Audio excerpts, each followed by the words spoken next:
Ibu silahkan cari harta dengan suami sekaya apapun, sulit membeli ketenangan tuh nggak ada. Ada toko yang jual ketenangan? Nggak ada. Dan mahal. Kalau nggak percaya begini Bu ya, saya berikan pilihan, tapi ibu bapak jangan pilih yang ketiga ya, terutama ibu. Ya, jangan pilih yang ketiga. Kaya tapi gelisah atau miskin tapi tenang. Ayo. Nggak ada pilihan ketiga dan nggak usah maksa.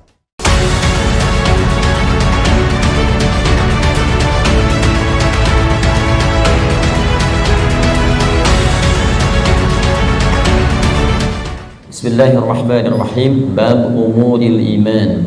Bab tentang perkara-perkara yang mampu menguatkan iman. Saya kembalikan dulu kepada pembahasan di pengantar yang masuk kepada bab ini sebelum saya bacakan nanti tentang pembahasan di bab umuril iman ini, baik ayat Qur'annya ataupun hadis Nabi Muhammad SAW yang dirangkum oleh Imam Al-Bukhari dalam pembahasan ini. Jadi Bapak Ibu sekalian, sebelum membahas tentang hal-hal terkait penguatan iman, saya ingin ingatkan kembali tentang dua hal yang sangat penting. Yang pertama tentang kenapa kita mesti beriman. Ini poin yang sangat penting. Saya ulang, kenapa kita mesti beriman. Ya, bukan hanya sekedar fitrah dalam kehidupan, tapi nanti ada 5 hal yang langsung Allah janjikan dalam Al-Quran ketika kita benar-benar menanamkan iman dalam diri kita. Jadi kalau kita mampu beriman dengan benar kepada Allah, maka Allah akan berikan 5 keistimewaan yang tidak akan diberikan selain kepada orang-orang beriman, walaupun mereka hidup dalam kehidupan dunia. Jadi 5 hal ini Allah akan berikan.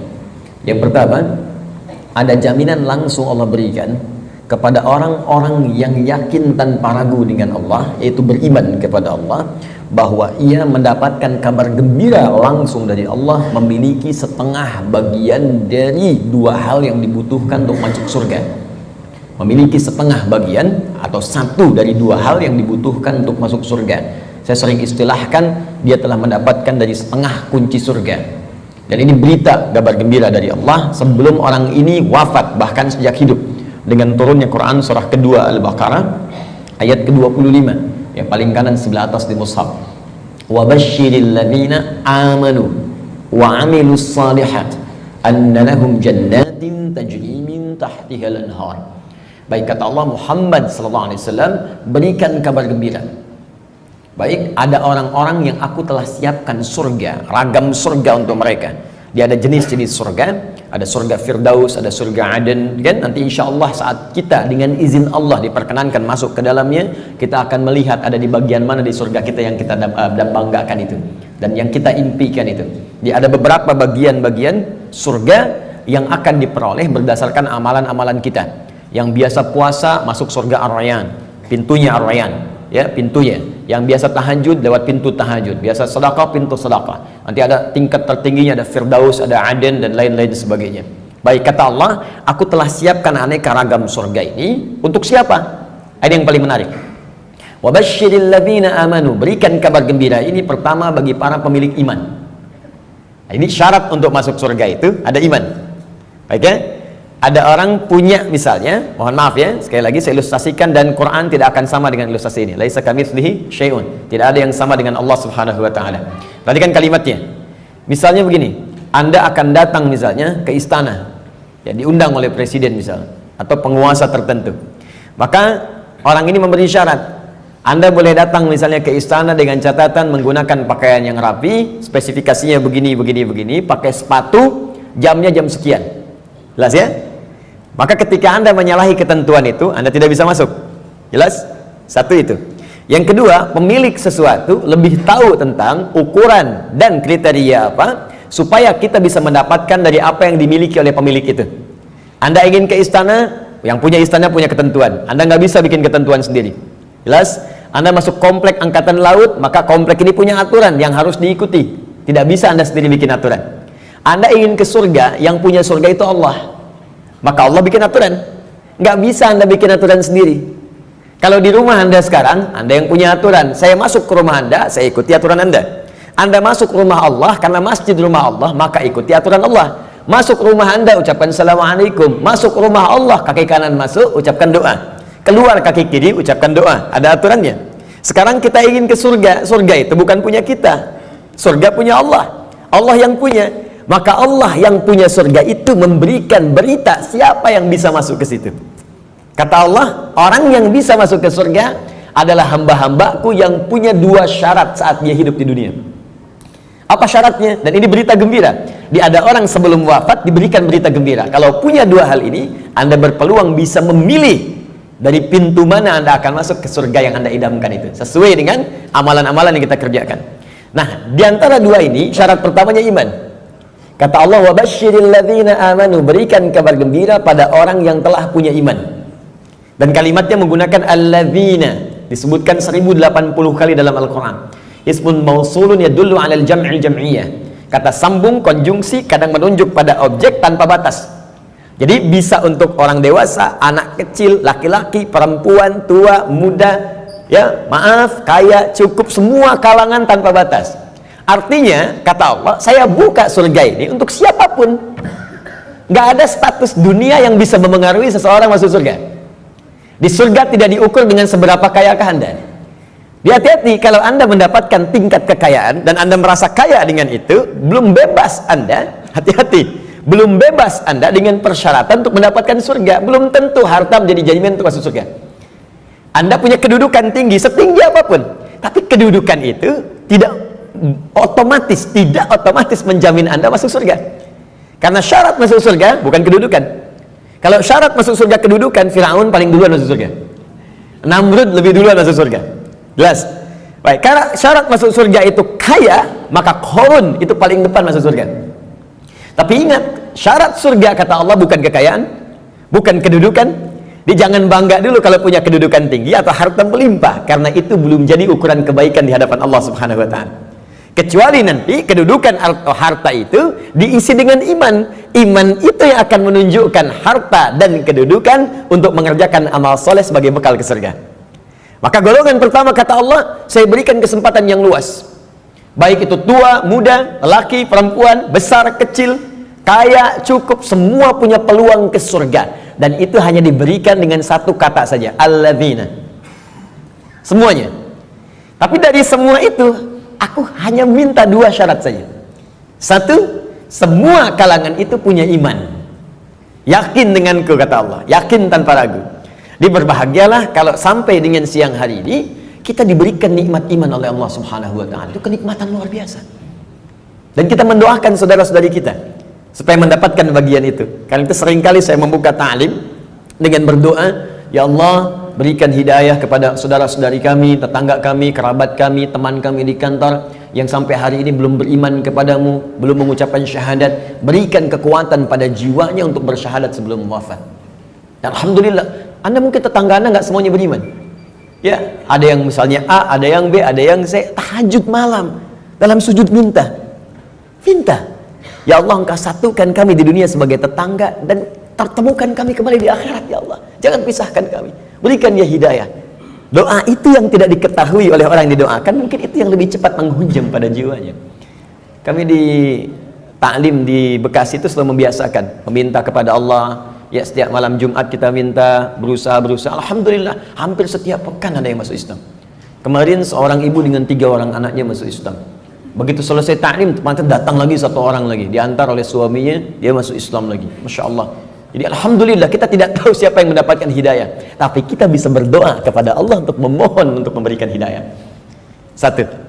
Nah, kemudian yang kedua, ya, wa amilus shalihat, iman dan amal soleh.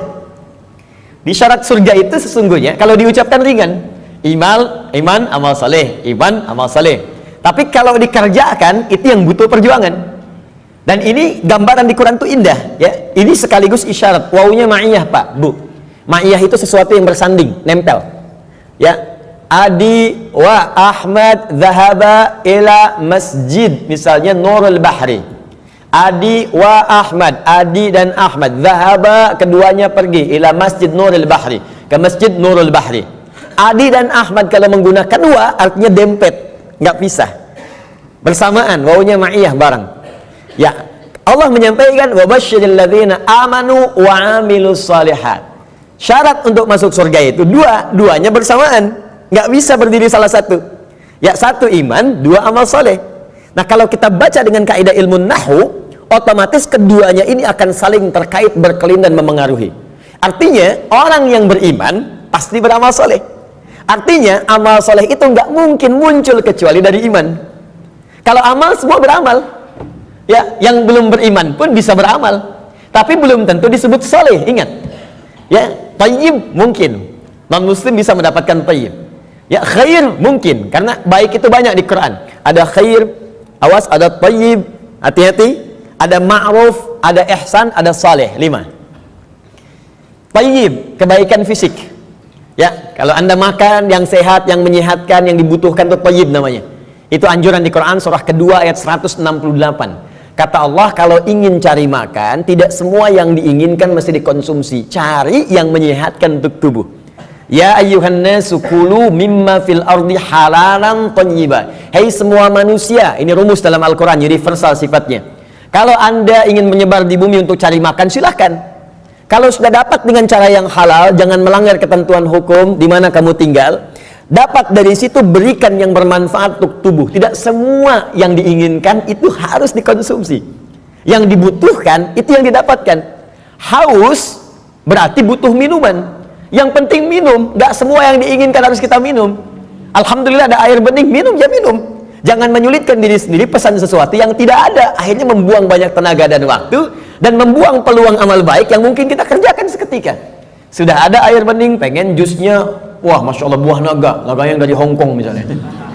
nyari, nggak ketemu, muter-muter sampai sore. Jam 5 baru dapat. Dari siang sampai jam 5 itu mungkin bisa dipakai apa gitu.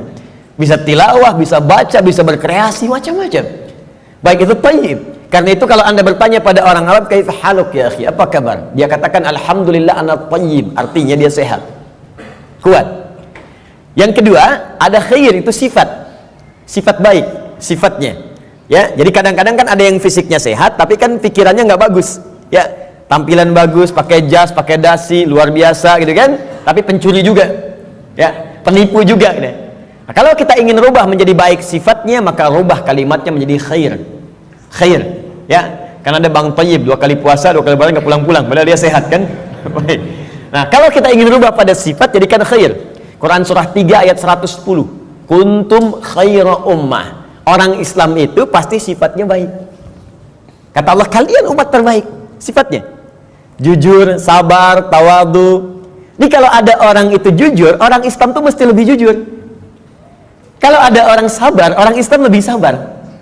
Kalau ada orang tawadu, rendah hati, yang muslim itu pasti lebih rendah hati. Cukuplah keislaman kita menjadikan kita baik, punya sifat baik. Ini aneh sebetulnya kalau ada orang Islam nggak baik, itu aneh. Karena semua ajaran di Quran membimbing kita jadi baik, Pak, Bu. Jadi kalau semuka bumi se-Indonesia aja lah muslim, sudahlah, pasti baik. Jadi kalau ada orang Islam berbuat yang tidak baik, pasti ada yang tidak tepat dengan pelajaran keislamannya. Mustahil itu, ya. Mustahil ada orang Islam melakukan bom, ya misalnya, di tempat-tempat yang tidak dibenarkan. Bom bunuh diri, bom ini, bom itu, tembak orang, bunuh orang, tusuk orang, itu mustahil. Ya, Quran sih mengatakan orang yang sengaja merencanakan pembunuhan, apalagi kemudian menyebabkan satu orang beriman meninggal, itu sama dengan pesan kapling di neraka jahanam. Buka Quran surah keempat An-Nisa ayat 92 sampai 93. Wa may yaqtul mu'minan muta'ammida fajaza'uhu jahannam. Maka siapapun yang merencanakan pembunuhan, apalagi pada satu orang, korbannya orang beriman, maka balasan yang setimpal untuknya neraka jahanam kalau tidak dia bertobat. Ya, wa ghadiballahu alaihi, Allah murka kepadanya, wa la'anahu, melaknatnya, wa a'adda lahu azaban azima, dan dijanjikan di neraka azab yang berlipat lebih daripada orang biasanya, neraka jahanam lagi. Pertanyaan saya, orang beriman mana yang cita-citanya pengen masuk neraka jahanam? Tunjukkan pada saya. Mustahil. Dan bagaimana bisa bertobat kalau saat meledakkan diri itu dia meninggal? Bagaimana bisa tobat? Makanya hati-hati kalau ada ajakan-ajakan tuh lukai orang, tembak orang, bom orang. Saya sering kali sampaikan, dulu pertama bom kejadian, mudah-mudahan tidak pernah terjadi lagi di bumi kita Indonesia ini, insya Allah, ya, Jalan Tamrin tuh meledak. Saya di Lampung tuh, orang polos sekali bertanya, Ustaz, apakah bom di Jalan Tamrin termasuk jihad? Fisabilillah. Saya bilang, Pak, sependek pengetahuan saya, jihad fisabilillah itu jihad di jalan Allah, bukan di Jalan Tamrin. Hati-hatilah, ya. Kita balikan. Jadi satu itu iman, ya. Nah, kaidahnya adalah kemudian kembalikan, tayyib khair. Khair itu baru sifat, jujur itu sifat. Kalau sifat kemudian diaktualisasikan dalam bentuk sikap, maka berubah dari khair jadi ma'ruf namanya. Ma'ruf. Jujur itu sifat, disogok tidak menerima, sikap namanya. Jelas? Jujur itu sifat, diajak korupsi menolak, sikap namanya. Sifatnya khair, sikapnya ma'ruf namanya. Jelas? Karena itu khair dengan ma'ruf seringkali disandingkan dalam Al-Quran. Quran surah ketiga, Ali Imran ayat 104. Wal takum minkum ummatun yad'una ilal khair wa ya'muruna bil ma'ruf.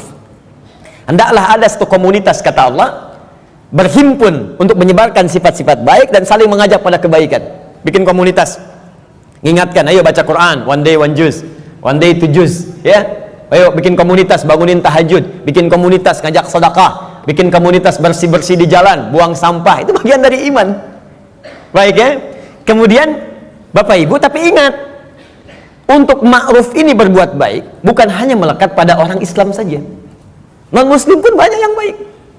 Silahkan cek, ada non muslim yang suka nyumbang, ya, bantu bangun jalan, bantu fasilitas, ada fasilitas umum, bantu orang-orang lepas dari kemiskinan, bantu orang-orang kasih obat, ada, baru sampai ma'ruf. Karena itu disebutkan yang keempat, awas, ada sifat kebaikan khusus yang semua kebaikan itu diniatkan hanya karena Allah. Bantu ini karena Allah, kerjakan ini karena Allah, baik juga, cuma niatnya dikerjakan karena Allah. Pahlawan kita berjuang, Pangeran Diponegoro sampai terakhir Kahar Mudzakir, ya, yang kemudian diberikan gelar pahlawan. Apa niat sesungguhnya? Kalau Anda buka Riyadhus Shalihin karangan Al-Imam An-Nawawi, ada 1896 hadis di kitab Babul Ikhlas bagian pertama, maka akar pertama kali untuk meniatkan mereka berjuang, pertamanya bukan untuk mendapatkan urusan dunia, tapi litakuna kalimatullahi al-ulya. Man qatala litakuna kalimatullahi al-ulya fahuwa fi sabilillah. Niatnya khusus untuk berjihad di jalan Allah Subhanahu wa taala. Berjuang karena Allah, karena Allah, karena Allah. Bantu orang di kemiskinan karena Allah. Bukan karena pekerjaannya, tapi kebaikan itu dikerjakan karena Allah dan merasa diawasi oleh Allah Subhanahu wa taala. Maka yang keempat disebut ihsan namanya. Ihsan. Di hadis Muslim nomor hadis yang ke-8, an ta'budallaha ka'annaka tara fa illam takun tarahu fa innahu yara. Engkau mengerjakan semua aktivitas yang baik sebagai ibadah karena Allah, seakan-akan diawasi oleh Allah, merasa diawasi walaupun kau tak mampu melihatnya. Itu terjemah yang baiknya. Merasa bekerja karena Allah, makan karena Allah, minum karena Allah, berbuat baik karena Allah, ihsan namanya. Orangnya disebut muhsin. Kalau empat ini dikumpulkan, badan sehat, sifat baik, sikap mulia, dikerjakan karena Allah, thayyib, khair, ma'ruf, ihsan. Empat ini kalau digabungkan menjadi sholih namanya. Sholih. Maka setiap orang tua meminta kepada Allah supaya anaknya jadi saleh. Ibu bermohon, ya Allah, jadikan saya anak soleh. Kata bapaknya, namanya kan Hasan. Bukan Pak, sifatnya saleh. Semua orang tua, saya belum pernah dengar ada orang tua minta, ya Allah jadikan saya anak yang thayyib, khair. Tidak, saleh, sudah fitrah. Dan itu sudah dimohonkan sejak anak dalam kandungan, kata Allah, sudah fitrah. Itu ada di Quran surah ke-7 ayat 189.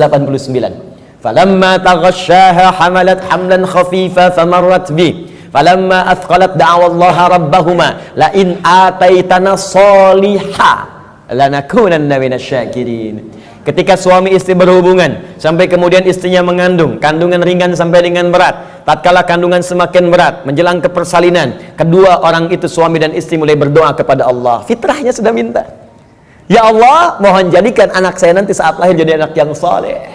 Dengan itu ya Allah kami bersyukur dan akan mengganti semua sakit yang dirasakan oleh istri saya yang sedang mengandung ini. Saleh.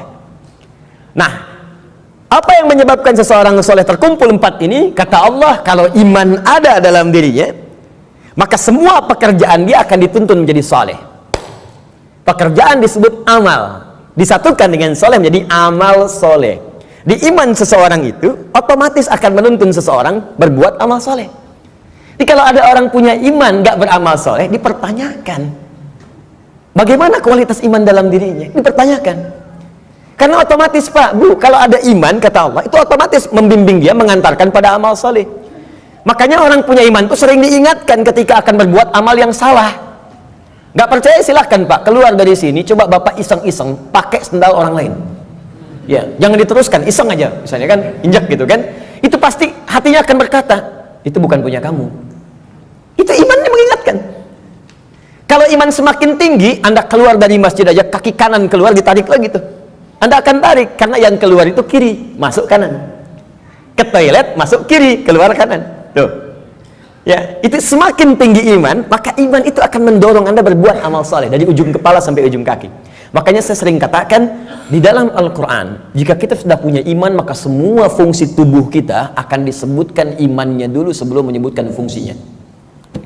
Mata untuk melihat, sebelum melihat imannya dulu. Turun Quran surah 24 ayat 30 untuk laki-laki, 31 untuk perempuan. Qul lil mu'minina yaghuddu min absarihim. Untuk perempuan, wa qul lil mu'minati yaghuddna min absarihinna. Katakan pada pria-pria yang sudah punya iman, imannya dulu. Dan katakan pada perempuan-perempuan yang sudah punya iman, matanya hanya boleh dipakai melihat yang baik-baik saja. Kalau yang dilihat tak baik, maka imannya akan membimbing mata untuk memalingkan ke arah yang lebih baik. Memalingkan pandangan ke arah yang lebih baik disebut dengan ghaddul basar namanya. Anda menatap begini, Masya Allah, tapi yang ditatap istri orang. Maka iman berkata jangan teruskan, palingkan. Ya, proyek yang tidak baik gak akan dilihat. Ya, barang yang bukan milik Anda nggak akan dilihat, palingkan. Gambar-gambar yang tak seronok, palingkan. Jelas ya? Nah, itu iman. Silahkan cek semua fungsi tubuh kita. Itu umumnya sebelum disebutkan imannya dulu. Lisan, Quran surah 49 ayat 11. Itu sebelum disebutkan fungsi lisan, iman dulu. Ya ayyuhalladzina amanu la yaskhar qaumin qaum. Ayat 12-nya, ya ayyuhalladzina amanu la yaghtab ba'dukum ba'dha. Pokoknya setiap tubuh ini mau bergerak, iman dulu. Ingin memberikan isyarat agar iman itu memiliki fungsinya untuk mengerjakan amal soleh. Kenapa diminta beramal soleh? Supaya masuk surga, itu Pak. Dan supaya kita nggak capek, diberikan setengahnya oleh Allah, tinggal setengah lagi. Jadi sebetulnya Allah itu ingin hambanya itu masuk. Cuman karena hikmah kehidupan menjadikan kita mesti berikhtiar, saking baiknya Allah dikasih setengah. Ayo setengah diambil. Bahkan setengah ini diberikan dalam kandungan, cuman sayang fa'abawahu yuhawidani au yunasrani au yumajjisani. Lahirnya kan fitrah, ada iman dalam dirinya. Makanya dia mencari Tuhan. Cuman sayang lingkungan yang merubah dia menjauh dari Allah. Ada yang pengaruh ini, ada yang pengaruh itu, lingkungan, karena TV, karena tinggal di tempat tertentu, karena pasangan. Ya, Masya Allah, tega meninggalkan cinta Allah hanya untuk cinta dunia. Tega meninggalkan cinta Allah hanya untuk cinta manusia. Padahal manusia itu mati, Allah selalu hidup. Ya, bayangkan. Ya, mencintai sesuatu yang gak ada itu kan semu sifatnya. Anda mencintai barang, barangnya rusak. Ketika barangnya rusak, bagaimana cintanya bisa bertahan? Cinta manusia tidak abadi. Kalau ingin abadi, bawa dia sampai mendapatkan ridha Allah, sampai ke surga, baru abadi. Tapi kalau Anda mengeluarkan diri Anda dari surga, bagaimana bisa abadi? Ya, aku mencintaimu dengan syarat engkau pindah agama. Begitu pindah, meninggal. Cinta gak dapat, surga cuma mimpi. Ya, Pak. Jelas ya? Baik, jadi teman-teman sekalian, bagian pertama, ketika Allah meminta kita beriman, sesungguhnya dengan iman itu Allah ingin memberikan garansi kepada kita bahwa Anda hamba yang terlindungi, dengan izin Allah bisa mendapatkan surga jika iman itu kita gunakan untuk menenun amal saleh. Jelas? Kalau amal saja tidak ada iman, maka tidak menjadi saleh. Maka orang yang belum beriman beramal baik, amalnya tidak disebut amal saleh, amal saja. Amal khair. Gak pernah disebut soleh dalam istilah Al-Quran. Jelas ya? Nanti ketika dia berbuat baik, dibalas di dunia. Cuman karena kaidah surga itu ada iman, dan iman itu nggak ada, maka di akhirat tidak diberikan balasannya. Keadilan Allah menjadikan balasan itu diberikan di dunia. Karena investasi amalan itu bukan untuk akhirat, dunia. Karena niatnya dunia, dikasih dunia. Kalau untuk akhirat, diberikan juga akhirat bagiannya. Turunlah Quran surah ke-25 ayat 23. Nanti kalau ada non-muslim bertanya, di mana keadilan Allah Tuhanmu itu? Jadi kalau ada orang nggak beriman, berbuat baik, nggak masuk surga. Tapi ada orang beriman, salah juga, berpeluang masuk surga. Maka jawab kepada beliau, ya, kaidah surga itu, kaidahnya syarat iman yang pertama kali. Ya, bukan syarat dunia. Maka ingin masuk surga, ada persyaratan. Anda masuk kampus, ada persyaratan. Masuk surga pun ada persyaratan. Anda lulus di satu hal, tapi nggak lulus di yang lainnya, nggak bisa masuk kampus. Anda lulus satu hal, nggak lulus yang lainnya, ya sulit masuk surga. Karena syarat surga beda dengan kampus. Syarat surga yang pertama itu adalah iman. Tapi saking adilnya Allah, kebaikan dia di dunia dibalas oleh Allah dengan cepat saat dia hidup di dunia. Maka turun ayat, wa qadimna ila ma'amilu min amalin faja'alnahu haba'an manthura. Jika ada orang belum beriman berbuat baik, kata Allah, saya akan cepat balas kebaikannya saat di dunia. Cuman karena amalan itu bukan amalan surga, maka saat ke akhirat nanti itu hanya akan jadi debu yang berterbangan yang hanya dia tatap saja. Jelas sampai sini? Dan ini ayat turun karena pertanyaan Sayyidah Aisyah radhiyallahu taala anha kepada Nabi, "Ya Rasulullah, si fulan orang baik, suka berbagi, cuman nggak beriman sampai saat ini. Bagaimana statusnya?" Turunlah kemudian ayat ini. Jelas? Jadi kalau ada yang bertanya lagi sekarang, katakan, "Anda terlambat, Pak. 15 abad yang lalu sudah ada pertanyaan Sayyidah Aisyah tentang itu." Turun ayat begini, sampaikan dengan sebaik-baiknya dengan cara yang paling lembut. Jelas? Satu, kenapa kita beriman? Pertama, karena ada kasih Allah pada orang beriman untuk menempatkan di tempat terbaik saat dia pulang kepada Allah Subhanahu wa taala. Dua, saya agak cepat. Orang beriman dijanjikan oleh Allah akan memiliki ketenangan dalam hatinya. Secara singkat, orang beriman itu Allah akan berikan ketenangan pada jiwanya, tenang gitu, damai hidupnya. Jaminan yang ada di Quran surah ke-48 ayat yang keempat. Walladzi anzalas sakinata fi qulubil mu'minin liyazdadu imanan ma'a imanihim. Dialah Allah yang akan menanamkan ketenangan pada jiwa orang-orang beriman supaya dia yakin dengan keimanannya. Nikmat juga beriman, jadi tambah lagi imannya, tambah lagi imannya. Ini kata Allah, orang beriman itu pasti tenang. Dan ketenangan itu mahal, Bu, sulit dicarinya. Ibu silahkan cari harta dengan suami sekaya apapun, sulit membeli ketenangan tuh nggak ada. Ada toko yang jual ketenangan? Nggak ada. Dan mahal. Kalau nggak percaya begini, Bu, ya, saya berikan pilihan, tapi ibu bapak jangan pilih yang ketiga ya, terutama ibu. Ya, jangan pilih yang ketiga. Kaya tapi gelisah atau miskin tapi tenang. Ayo. Nggak ada pilihan ketiga dan nggak usah maksa. Kaya tapi gelisah atau miskin tapi tenang. Pilih mana? Tuh. Oke? Banyak orang kaya tapi nggak tenang. Ada yang bunuh diri, ada yang tembak diri sendiri, ada yang lompat ke depan rel kereta. Ada yang saking kayanya bingung, akhirnya nanam cabai, cuma bikin kangkung, metikin cabai, metikin tomat. Terus Anda ngapain kalau cuma numpukin harta buat metikin tomat? Petani kita nggak kaya-kaya amat bisa metikin tomat juga. Coba lihat, Anda bayangkan. Jadi tidak selalu Bapak Ibu sekalian kekayaan itu bisa berkonotasi seimbang, equal bisa dengan ketenangan, belum tentu. Tapi iman itu jaminan dari Allah, orang beriman itu pasti tenang. Ada kedamaian dalam jiwanya. Enak gitu. Bahkan kalau sudah dapat halawatul iman, bukan cuma kedamaian, Allah akan berikan ketenangan dalam kehidupannya dalam bentuk keamanan, aman dari gangguan, tenang, nikmat. Maka diturunkan oleh Allah Quran surah ke-18 ayat 13. Saking tenangnya, tidur di gua aja enak. Bayangkan, gua loh, fasilitasnya tahu sendirilah. Di gua ya sudah, maaf, cahaya sudah terbatas, hampir tidak ada. Makanan bagaimana mendapatkannya? Tempat tidurnya kemudian juga pasti keras. Tapi kok bisa ada yang tidur di gua selama 309 tahun? Saking enaknya tidur, gak ada yang ganggu, Pak. Bu, nikmat. Ya, yang memberikan nikmatnya Allah, miring kanan kiri, matahari diatur oleh Allah, terbit di sini, terbenam di sini, selalu tersinari di dalamnya. Sehat-sehat aja. Bangun 309 tahun, Anda bayangkan. Ya, ada orang sekaya-kayanya baru 3 menit udah bangun lagi. Pling, telepon muncul. Di pejabat memang bagus, kedudukan tinggi, tapi setiap 3 detik kerja ini, kerja itu. Baru tidur sebentar, bangun lagi. Pak, ada kejadian begini, bangun. Ini 309 tahun tidur cuman di gua. Fasilitas hampir nggak ada, tapi jaminan itu ada. Maka di ayat 13 di surat Al-Kahf, surat gua, ya. Nahnu naqussu 'alaika naba'ahum bil haqq. Innahum fityatun. Belum selesai. Amanu bi rabbihim wazidnahum huda.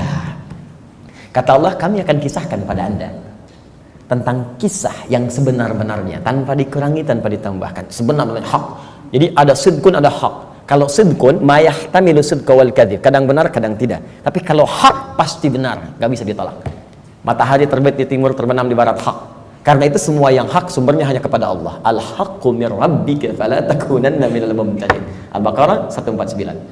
Al-haq. Nah, sekarang kembalikan. Kata Allah, kami akan kisahkan pada Anda kisah yang sebenar-benarnya. Ya, tanpa kamuflase, tanpa rekayasa. Innahum fityatun, kisah tentang para pemuda yang berlindung di gua. Diberikan oleh Allah keamanan, dikejar-kejar. Bukan sekedar dipersekusi, bukan sekedar diintimidasi. Ya, maaf, bisa dieksekusi. Berlindungnya di gua. Tapi nikmat sekali di gua itu. Bisa tidur enak, nyaman, makan juga kenyang, langsung diisikan di perutnya. Tidur bolak-balik, gak ada yang ganggu. 309 tahun Anda bayangkan. Ya. Salatu mi'atin wazdada tis'a. 309 tahun. Siapa mereka? Innahum fityatun, sungguh mereka itu para pemuda, tapi bukan pemuda biasa. Ada sesuatu yang melekat pada dirinya. Amanu, yang sangat beriman kepada Allah. Pesan ayat ini, ya, kata para pakar Al-Quran, sesungguhnya ingin memberikan pesan pada generasi mendatang. Jadi ada kaidah di tafsir itu begini, kalau nggak disebutkan siapa orangnya, kapan kejadiannya, maka pesan yang berlaku di ayat itu akan berulang kemudian di masa-masa yang akan datang dengan konteks yang berbeda. Anda sekalipun tinggal di rumah yang sempit, terbatas sifatnya, keadaannya tidak seperti yang lain-lain. RS7, ruangan sangat sempit sekali sehingga selonjoran saja susah, gitu kan? Ya. Tapi kalau ada iman dalam jiwa kita, itu bisa nikmat saja. Dibandingkan tinggal di tempat yang mewah luas, tapi iman nggak ada, kegelisahan itu muncul. Jadi orang beriman itu nggak akan disekat oleh dunia. Tinggal di kontrakan nikmat, di rumah yang luas nikmat, jadi kaya nikmat, cukup hidup juga nikmat aja. Ya, pokoknya beriman itu indah, nikmat itu. Jadi kalau kita beriman sampai saat ini dan tidak menikmati kehidupan kita, dipertanyakan ada apa yang salah dengan iman kita. Kata Allah, beriman itu nikmat, tenang hati. Ini kok rumah mewah, mobil banyak, gitu kan? Ya lihat mendung aja sedikit udah bikin status. Mendung ya, kayak suasana hatiku. Apa yang mau dicari? Ya, coba lihat. Sekali-kali saya tuh jarang berinteraksi dengan media sosial. Cuman kalau udah lihat, saya lihat nih, ada teman-teman official lihat, misalnya, saya suka kadang-kadang suka nggak betah ngelihat ini. Ini orang kenapa hidupnya? Dikit-dikit ngeluh, dikit-dikit ngeluh, gitu kan? Maunya apa? Ya, belum musim hujan minta hujan, dikasih hujan minta jangan hujan. Maunya apa gitu? Ya, kenapa kita nikmati aja? Iman itu indah, iman, wah, masya Allah. Kasih hujan, alhamdulillah, banjir pakai berenang. Jadi solusi. Jadi itu teman-teman sekalian ya. Selanjutnya ada jaminan Allah yang selanjutnya, ya, orang beriman pasti bahagia kata Allah. Dan cenderung sukses. Tidak cukup dengan amin, nanti kita belajar dulu. Turun Quran surah ke-23 ayat 1. Qad aflahal mu'minun. Qad aflahal mu'minun. Orang beriman itu dijamin oleh Allah. Saya artikan dijamin karena kalimatnya menggunakan qad, harfu tahqiq, huruf jaminan. Qad, harfu tahqiq, huruf jaminan. Qad aflahal mu'minun. Orang beriman pasti menggenggam kebahagiaan dan kesuksesan. Aflah itu dari kata falah. Kalau di bahasa Inggris, di kamus bahasa Inggris itu diartikan success and happiness. Sukses dan bahagia. Ya, digenggam. Kalau digenggam menjadi aflah namanya, aflah. Kata Allah, orang beriman itu pasti menggenggam kesuksesan dan kebahagiaan. Pasti. Tergenggam dalam diri. Cukuplah dengan beriman, akan bahagia. Cukup dengan beriman, sukses dalam pekerjaan yang kita kemudian lakukan. Walaupun barangkali level kesuksesan itu dalam pandangan orang bisa beda-beda. Bagi si A, manajer itu bagian kesuksesan hidupnya. Yang lain levelnya direktur, yang lain komisaris. Pokoknya levelnya bisa berbeda, tapi sukses. Silahkan cek semua sahabat Nabi, di semua bidangnya sukses dan bahagia. Ali bin Abi Thalib dengan pengajar, cita-citanya menjadi pengajar dan menikmati itu, walaupun kekayaan secara kekayaannya, ya sifat materinya mungkin terbatas, tapi beliau merasakan kebahagiaan dan merasakan kesuksesan dengan itu. Abdurrahman bin Auf kaya luar biasa, sampai kapaknya terbuat dari emas. Abdurrahman bin Auf, dan menikmati itu dan bahagia juga, bahkan terjamin surga. Ada di lisan Nabi. Utsman demikian, Abu Bakar demikian. Anda bayangkan, dari yang pengusaha, diplomat, birokrat, pengajar, dosen, ada semua, perawat, ada semua levelnya. Dan bahagia beriman, padahal sebelumnya jahiliyah. Bayangkan, perusak, kriminal, macam-macam.